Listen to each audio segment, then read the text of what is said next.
voter fraud. And fairly long video, and they had a little piece that had to do with the Lion King. It's been very well, it's been shown all over the place long before that was posted. But that was a very strong, and I'm sure you saw it, a very strong piece on voter fraud. And the piece that you're talking about was all over the place many times, I believe for years. Yeah, please.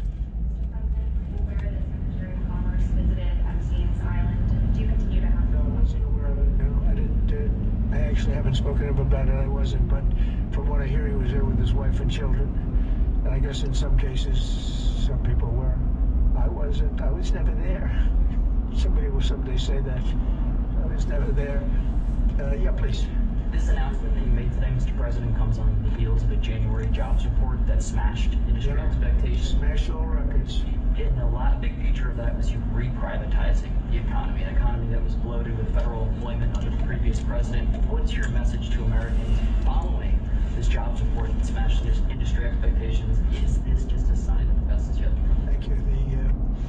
The jobs report's amazing in certain ways because we have tremendously fewer federal employees way down. And now I could have left them and added to what we did, and we would have had almost 100% employment. I could have gotten a great kick out of the fact that we're 100% employed. But we got rid of tremendous numbers of federal workers, and they hated me for it. Now they love me because most of them have gotten jobs in the private sector for 2 or 3 times more money than they were being paid by the federal government. We had some jobs where you had 10 workers for one job. 10 workers for a job that one person should be doing. And we've gotten rid of a lot of those jobs. And by getting rid of them, these people became available to work in the private sector. And as you know, the numbers are incredible. So the job numbers are incredible. The financial numbers are beyond belief. Again, they thought it couldn't be done in 4 years, and I did it in 1 year. And the numbers you're going to see is these, I don't know if you notice also construction numbers, the jobs for construction workers. You know why? Because they're building plants all over the United States. That's why. And when these plants open in a year from now, some soon, some a little bit later, but when these auto plants, AI plants, and thousands of other types of plants, when they open over the next period of a year, year and a half, you're going to see numbers like we've never seen before in this country. Thank you very much, everybody. Thank you. Thank you, Mr. President.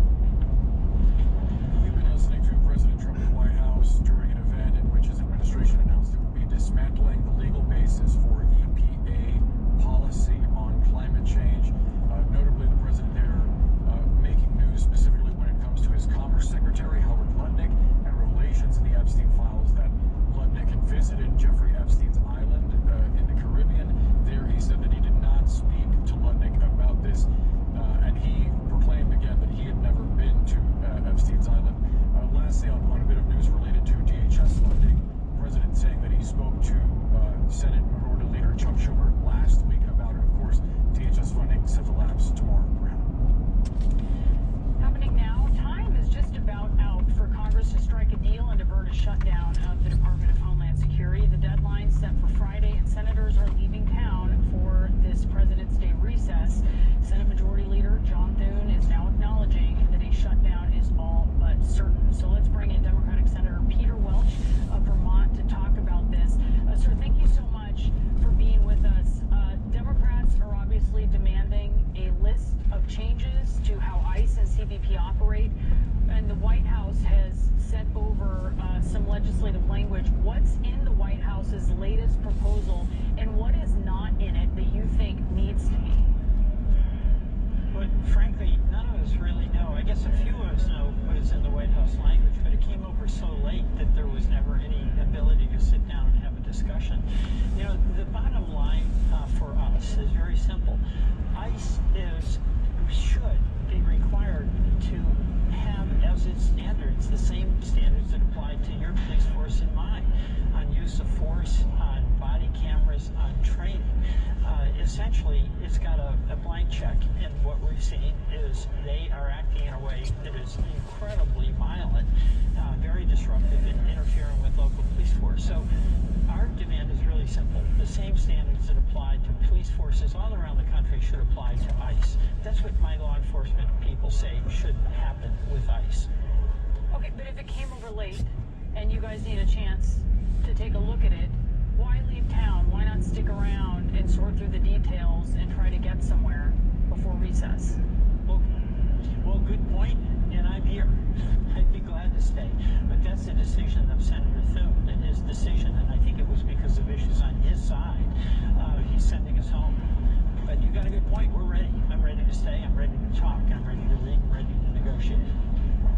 So House Majority Leader Steve Scalise said earlier this week, quote, "We funded ICE through the rest of President Trump's term, so ICE is funded." Does holding up this DHS funding actually do anything to hamstring the ICE and CBP operations that Democrats object to? Well, very little, frankly. I think what has had some significant impact is the bravery of the people in Minneapolis who were out video recording and essentially stepping between ICE and their violence towards some innocent citizens in that town, and where we now see ICE is leaving Minneapolis, and that's overdue. But, you know, there's two questions here. One is, should be the easier one. What standards should apply to that as a law enforcement agency? As I mentioned, I think they should be subject to the same standards as anyone else. But the second, and this is the most important issue, should the president, should Homeland Security, should Kristi Noem be implementing this policy of mass deportation? Only 14% of the people who've been picked up and brought into custody have serious criminal records. So what you're seeing is that this wholesale demand by Kristi Noem that they reach quotas like 3,000 a day is that people are being picked up who are completely innocent, including U.S. citizens. And, you know, the president has had success on the border. The border is secure. Only 9,000 interactions last month. And there's support for deporting criminals. But that's a targeted approach. Where the president is absolutely wrong, and Kristi Noem is absolutely wrong, is this mass roundup where you're going to farms in Vermont, you're going to construction sites in Vermont and other places around the country, and where you're bringing in, as they did in Minneapolis, 3,000 armed and pretty trigger-happy ICE agents that is completely disrupting the city and interfering with local law enforcement. So I hope we get to the debate about the wisdom of a mass deportation policy. I oppose that. It's hurting everybody. Senator, I want to read to you from some of the text messages that I've been getting from a Coast Guard spouse throughout the past few weeks. In one, she said, "I so love that our families get to be political pawns." And another said, "Ugh, what can we do?" Yesterday, she said, "Do we start worrying?" And I think she speaks for a lot of Coastie families, for TSA, FEMA folks who are really worried that no DHS funding is going to mean they are going to miss a paycheck. And that can have catastrophic effects for these families. What do you say to her and people like her? Well, what I say is that we should isolate out the ICE Border Patrol funding. We should fund, and I'm prepared to vote yes to fund TSA, the Coast Guard, and FEMA. Those are really important to citizens all across the country.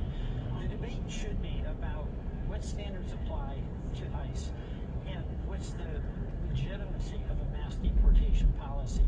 But I do agree with her. She should get her paycheck. The Coast Guard should be continuing to protect us. FEMA should be issuing relief checks to folks like in Vermont who were hammered as a result of recent floods.